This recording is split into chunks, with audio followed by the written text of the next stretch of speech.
सभी को नमस्कार। कल की क्लास में हमने हिंदी व्याकरण में वर्ण विचार हैं, वर्ण विचार पर चर्चा की थी और वर्ण विचार में हमने वर्ण को दो भागों में बांटा था और हमारी चर्चा चल रही थी स्वर पर। तो हमने यह जाना था कि हिंदी वर्णमाला में स्वरों की संख्या है वो 11 है और हिंदी वर्णमाला में मूल स्वर हैं वो 4 हैं और संयुक्त स्वर हैं वो 7 हैं।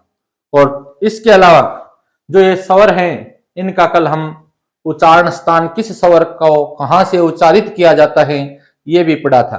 तो आज हम करेंगे स्वरों का वर्गीकरण। अगर आपको सामान्य रूप से पूछ लिया जाए स्वरों के वर्गीकरण से, शुरुआत से यहीं से अगर किसी प्रतियोगी परीक्षा में प्रश्न पूछ लिया जाए कि स्वरों को कितने भागों में वर्गीकृत किया जा सकता है, यानी स्वरों को कितने भागों में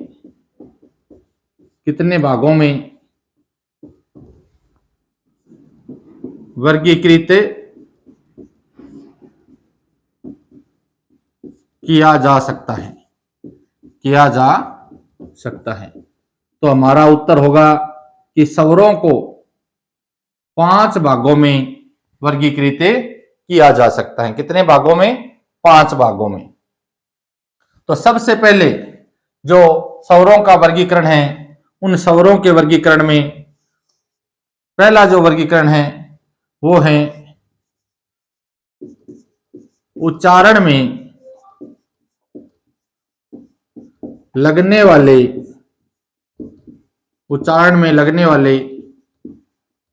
समय कह सकते हैं या ये कह सकते हैं मात्रा काल। क्यों? स्वरों की जो मात्राएं हैं उनमें लगने वाला समय, कि कोई स्वर है उसकी मात्रा छोटी है तो उसमें कम समय लगता है, जिस स्वर पर बड़ी मात्रा है तो उसमें अधिक समय लगता है।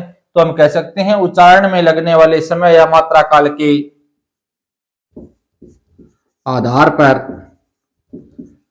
पर स्वरों को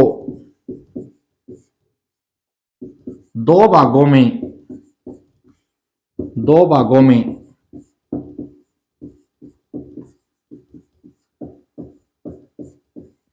बांटा जा सकता है। 2 भागों में बांटा जा सकता है। कितने भागों में बांटा जा सकता है? 2 भागों में। 2 भाग कौन कौन से? नंबर 1 ह्रस्व स्वर और नंबर 2 दीर्घ स्वर। तो सबसे पहले हमें यह जानना होगा कि ह्रस्व स्वर कहते किसे हैं। ह्रस्व स्वर कहते किसे हैं?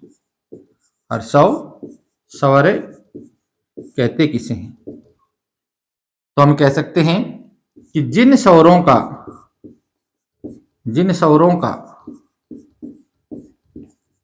उच्चारण करने में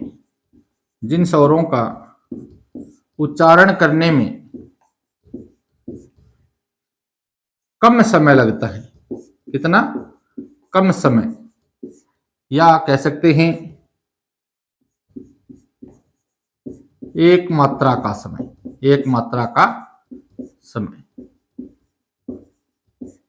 जिन स्वरों का उच्चारण करने में कम समय लगता है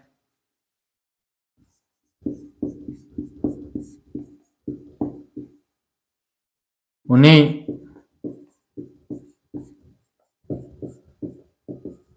ह्रस्व स्वर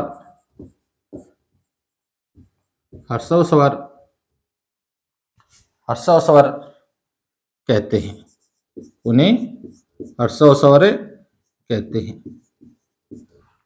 ह्रस्व स्वरों की अगर परीक्षा में पूछा जाए ह्रस्व स्वरों की संख्या कितनी है, तो आप कह सकते हो ह्रस्व स्वरों की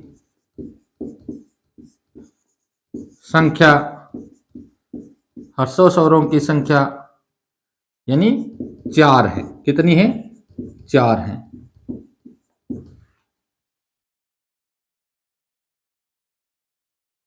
और इनको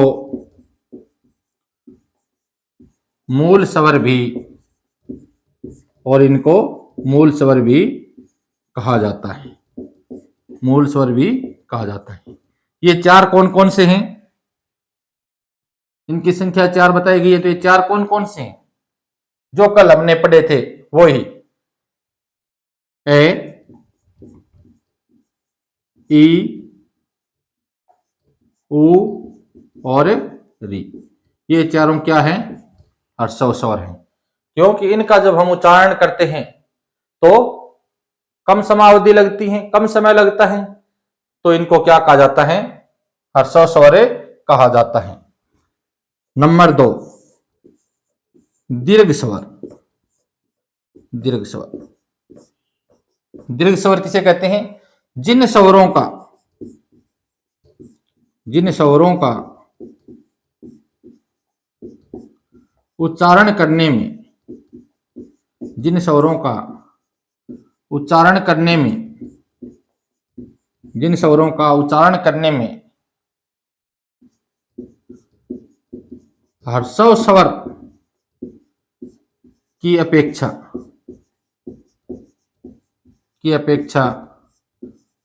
दुगुना समय कह सकते हैं, या हम कह सकते हैं दो मात्रा का समय। दुगुना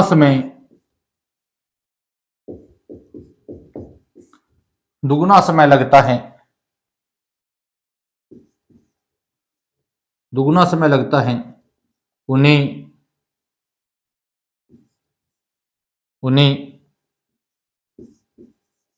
दीर्घ स्वर कहा जाता है।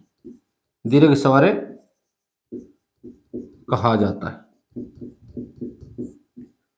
दीर्घ स्वर कहा जाता है। इनकी संख्या 7 है। इनकी संख्या कितनी है? 7। इनकी संख्या 7 है। इन्हें संयुक्त स्वर भी कहा जाता है। इन्हें संयुक्त स्वर भी कहा जाता है। संयुक्त स्वर भी कहा जाता है। संयुक्त का अर्थ हो गया कि जो दो स्वरों के मेल से बने हुए हैं, जो दो स्वरों के मेल से बने हुए हैं। तो इनकी संख्या कितनी है? 7। तो ये 7 कौन कौन से हैं? जैसे आ, बड़ी, बड़ा ऊ, ए, ऐ, औ और आओ। ये 7 क्या हैं? दीर्घ स्वर है। यानी इनका जब हम उच्चारण करेंगे, जैसे देखिए एक तो हम बोलते हैं ए और एक बोलते हैं आ, तो ए का उच्चारण करने की अपेक्षा आ का जब उच्चारण करते हैं तो दुगुना समय लगता है। कितना समय लगता है? दुगुना समय लगता है। और एक चीज आप यहां और समझो कि हमने स्वरों की संख्या पूछ ले तो 11 है। स्वरों की संख्या कितनी है? 11 है। लेकिन ये पूछ लिया जाए कि हिंदी वर्णमाला में, यहां लिख देता हूं मैं, हिंदी वर्णमाला में मात्राओं की संख्या कितनी है? मात्राओं कि हमने ये मात्रा काल के आधार पर 2 भागों में बांटे हैं, तो मात्राओं की संख्या कितनी है? हिंदी वर्णमाला में मात्राओं की संख्या कितनी है? स्वर तो 11 है, लेकिन हिंदी वर्णमाला में मात्राओं की जो संख्या है वो कितनी है? 10 है। कितनी है? 10 है। अब 10 कैसे है? देखिए, ए की अपने आप में कोई मात्रा नहीं है, लेकिन आ की अपने आप में मात्रा है। जो री है, छोटी ई है, इस ई की भी अपने आप में मात्रा है। जो बड़ी ई है, इस बड़ी ई की भी अपने आप में मात्रा है। ऊ की भी अपने आप में मात्रा है। बड़े ऊ की भी मात्रा है। री की भी मात्रा है और ऐ की भी मात्रा है। और ए की भी मात्रा है, औ की भी मात्रा है और औ की भी अपने आप में मात्रा है। लेकिन ए एक ऐसा स्वर है जिसकी अपने आप में कोई मात्रा नहीं है। ए एक ऐसा स्वर है जिसकी अपने आप में कोई मात्रा नहीं है। तो आप चाहो तो हमने ये उच्चारण में लगने वाले समय कह सकते हैं, मात्रा काल के आधार पर कह सकते हैं। स्वरों को दो भागों में बांटा है। तो आप चाहो तो इसका स्क्रीनशॉट ले सकते हो।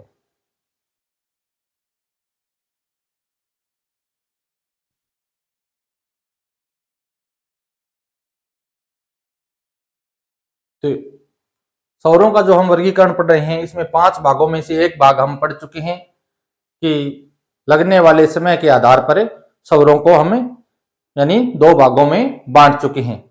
अब हम दूसरा वर्गीकरण है वो करते हैं स्वरों का ओष्ठाकृति के आधार पर। ओष्ठाकृति के आधार पर ओष्ठ क्या होते हैं? होठ। ओष्ठाकृति के आधार पर तो आप कह सकते हैं कि स्वरों का उच्चारण करते समय, स्वरों का उच्चारण करते समय होठों की बनने वाली आकृति कह सकते हैं या बनावट कह सकते हैं। आकृति कह सकते हैं, बनावट कह सकते हैं। आकृति या बनावट। आकृति के आधार पर स्वरों को 2 भागों में बांटा जा सकता है। 2 भागों में बांटा जा सकता है। 2 भागों में बांटा जा सकता है। 2 भाग कौन कौन से हैं? नंबर 1 वृत्ताकार स्वर और नंबर 2 अवृत्ताकार स्वर। वृत्त की आकृति कैसी होती है? गोल। तो सबसे पहले हम ये जानते हैं कि वृत्ताकार स्वर किसे कहते हैं। वृत्ताकार स्वर किसे कहते हैं? जिन स्वरों का उच्चारण करते समय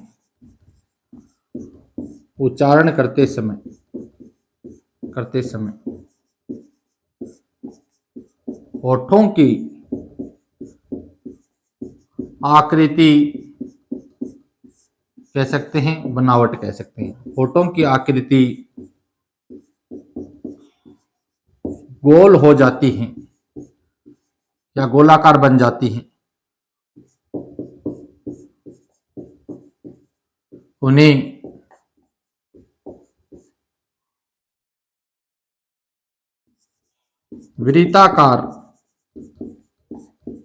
वृत्ताकार स्वर कहा जाता है। वृत्ताकार स्वर कहा जाता है। अब ये जो स्वर हैं 11, इनका आप उच्चारण करके देखें। ए, आ, ई, उ, ऊ, री, ऐ, ए, औ, औ, औ। तो छोटा ऊ और बड़ा ऊ, औ और औ, इन चारों का जब उच्चारण होगा तो हमारे होठों की जो आकृति है, होठ हैं, वो गोलाकार आकृति में हो जाएंगे या उनकी बनावट है वो गोलाकार हो जाएगी। तो इस आधार पर इनको क्या कहते हैं? वृत्ताकार स्वर कहते हैं। कौन कौन से हैं? छोटा ऊ, बड़ा ऊ, औ और औ। तो वृत्ताकार जो स्वर है, इनकी संख्या पूछ ली जाए कि इनकी संख्या कितनी है, तो इनकी संख्या कितनी है? 4 है। संख्या कितनी है? 4 है। अब अवृत्ताकार स्वर, अवृत्ताकार स्वर, अवृत्ताकार स्वर कौन से? जिन स्वरों का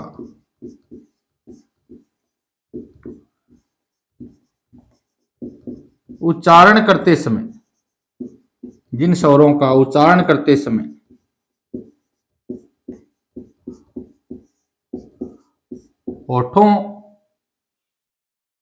होठों की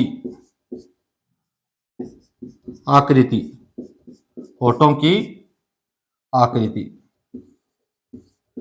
होठों की आकृति कह सकते हैं, बनावट कह सकते हैं। होठों की आकृति या बनावट गोल नहीं होती है, गोल नहीं होती है, गोल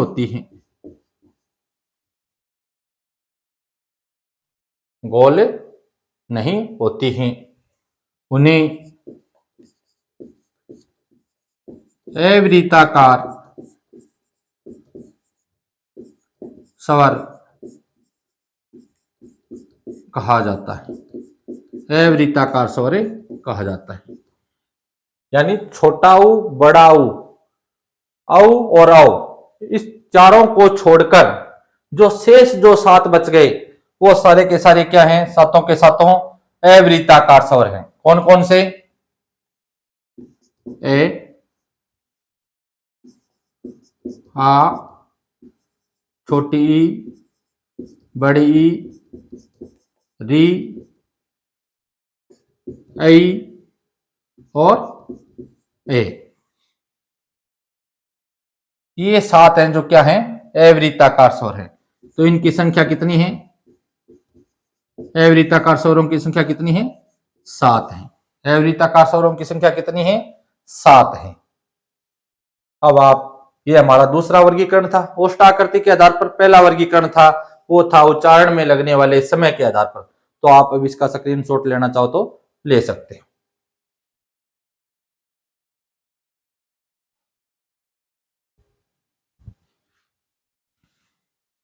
तीसरे प्रकार का वर्गीकरण है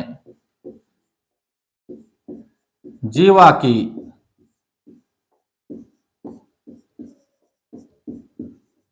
क्रियाशीलता के आधार पर, जीवा की क्रियाशीलता के आधार पर। यहां से प्रतियोगी परीक्षाओं में प्रश्न पूछ लिए जाते हैं। जीवा की क्रियाशीलता के आधार पर जो वर्गीकरण होता है स्वरों का, यहां से संभावना रहती है कि आगे भी प्रश्न पूछे जा सकते हैं।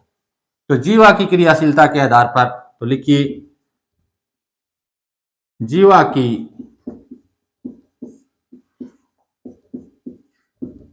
क्रियाशीलता के आधार पर स्वरों को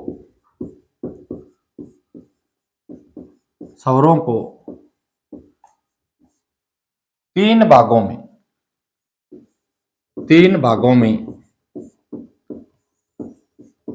बांटा जा सकता है। 3 भागों में बांटा जा सकता है। कितने भागों में? 3 भागों में। 3 भाग कौन कौन से हैं? देखिए, जब हम किसी स्वर का उच्चारण करते हैं तो हमारी जीवा यानी हमारी जीभ है, वो 3 जगह से सक्रिय हो जाती हैं।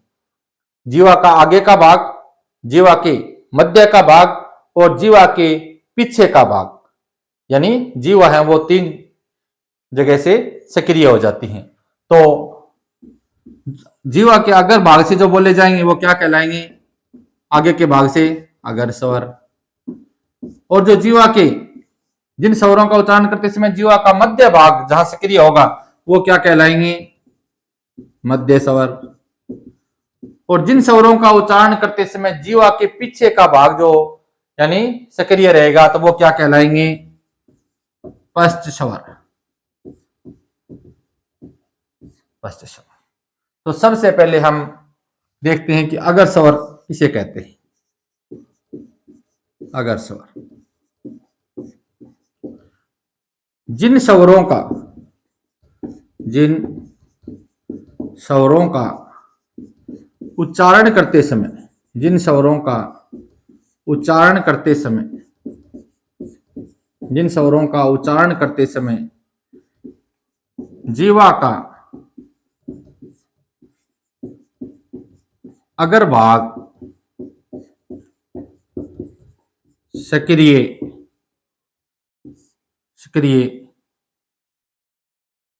रहता है, अगर भाग सक्रिय रहता है, उन्हें अगर भाग सक्रिय रहता है उन्हें अगर स्वर कहा जाता है, अगर स्वर कहा जाता है। अब जैसे ही आप इन 11 स्वरों का उच्चारण करेंगे और अभ्यास करके देखेंगे तो आपको पता चलेगा कि आपकी जीवा का आगे का जो भाग है वो कौन कौन से स्वर ऐसे हैं जिनका उच्चारण करते समय सक्रिय हो रहा है। तो एक तो हम बोलते हैं ए, आ, ई। तो छोटी ई और बड़ी जो ई है, इन दोनों का उच्चारण करते हैं तो जीवा का अगर भाग है वो सक्रिय हो जाते हैं। उसके बाद में उ, री, ए और ए का उच्चारण करते इसमें भी जीवा का अगर भाग है वो सक्रिय रहता है। औ और आओ इनमें नहीं रहता है। तो ये 4 जो स्वर हैं, छोटी ई, बड़ी ई, ऐ और ए, इनका उच्चारण करते समय जीवा का जो आगे का जो भाग है वो सक्रिय होता है। तो इनको क्या कहा जाता है? अगर स्वर कहा जाता है। और इनकी संख्या पूछ ले कि हिंदी स्वरों में अगर स्वरों की संख्या कितनी है, तो और अगर स्वरों की संख्या है वो कितनी है? 4 है। कितनी है? 4 है। दूसरे मध्य स्वर। मध्य स्वर किसे कहेंगे? जिन स्वरों का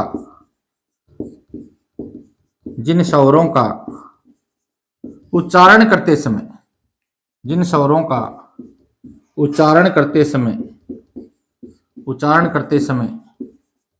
जीवा का मध्य भाग, मध्य यानी बीच का मध्य भाग सक्रिय रहता है,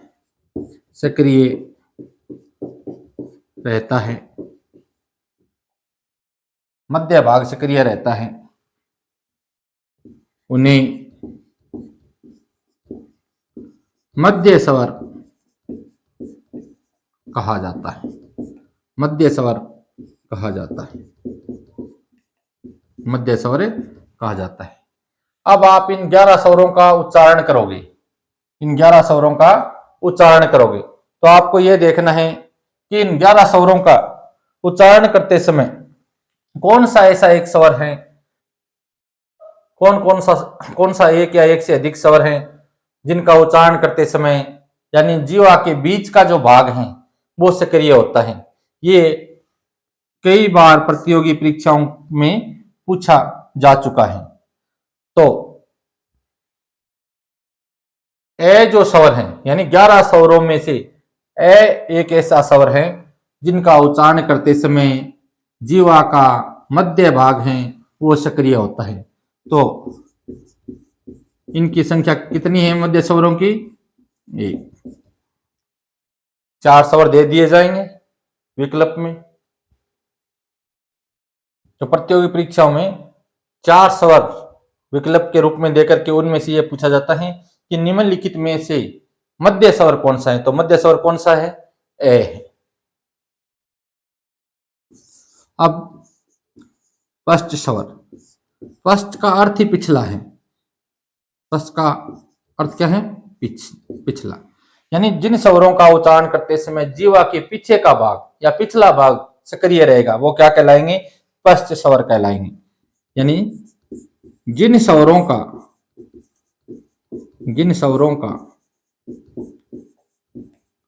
उच्चारण करते समय जिन स्वरों का उच्चारण करते समय जीवा का यानी जीव का, जीवा का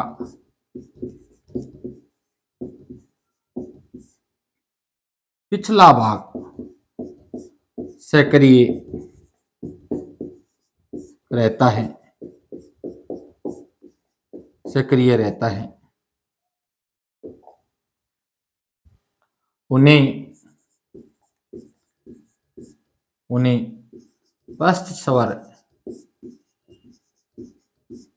कहा जाता है, उन्हें पश्च स्वर कहा जाता है। तो पश्च स्वर कौन कौन से हैं? आ पश्च स्वर है, उसके बाद में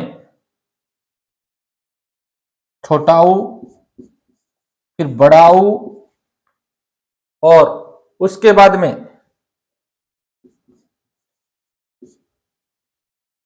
छोटा ऊ, बड़ा ऊ,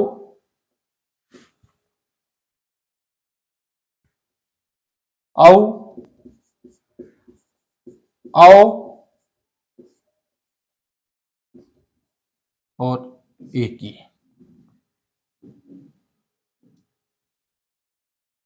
अगर मूल रूप से पूछ लिया जाए कि पश्च स्वरों की संख्या कितनी है, तो इनकी संख्या 1 2 3 4 और कितनी है संख्या इनकी? मूल रूप से अगर पूछ ले हिंदी वर्णमाला के अनुसार या हिंदी स्वरों में पश्च स्वरों की संख्या कितनी है, तो इनकी संख्या है 5। ये क्या है? इसकी गणना हम क्यों कौन नहीं कर रहे इनके अंदर? क्यों कि ये कोई हिंदी वर्णमाला का स्वर नहीं है, ये स्वर नहीं है। ये क्या है? ये है एक आगत ध्वनि। ये क्या है? आगत ध्वनि। क्या है? आगत ध्वनि। और इसको किस चिन्ह के रूप में लिखा जाता है? शिरोरेखा के ऊपर इस चिन्ह के रूप में लिखा जाता है। आगत ध्वनि क्या कहते हैं इसको? आगते ध्वनि। क्या कहते हैं? आगत ध्वनि। आगत ध्वनि से अभिप्राय ये है कि ये हिंदी भाषा की ध्वनि न होकर किसी विदेशी भाषा की ध्वनि है। किसकी? विदेशी भाषा की ध्वनि। विदेशी भाषा की ध्वनि है, विदेशी भाषा की ध्वनि है।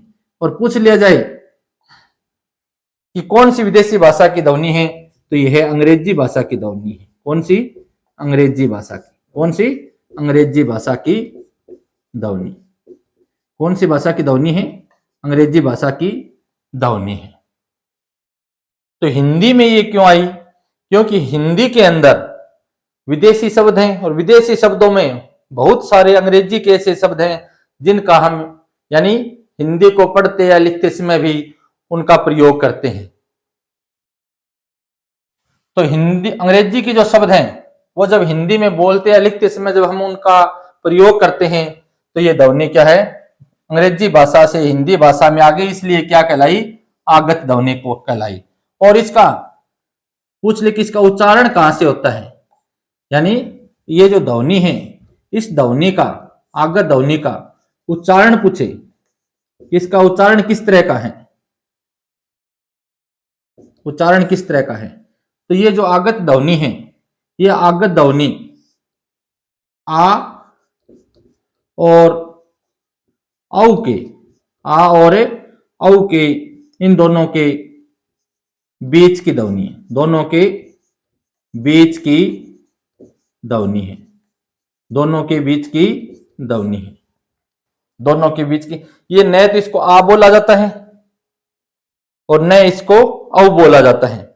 जैसे अंग्रेजी के शब्द अब हिंदी में काम में लेते हैं, जैसे हम कहते हैं सामान्य तौर पर डॉक्टर, तो ये ऊपर जो ध्वनि है, इसकी जो ध्वनि है ये न तो आ है और न मूल रूप से औ है, दोनों के बीच की ध्वनि है। इसी तरह हम कहते हैं कॉफी, इसी तरह से हम कहते हैं नॉलेज, इसी तरह हम कहते हैं कॉलेज। न तो हम कॉलेज कहते हैं न कॉलेज कहते हैं।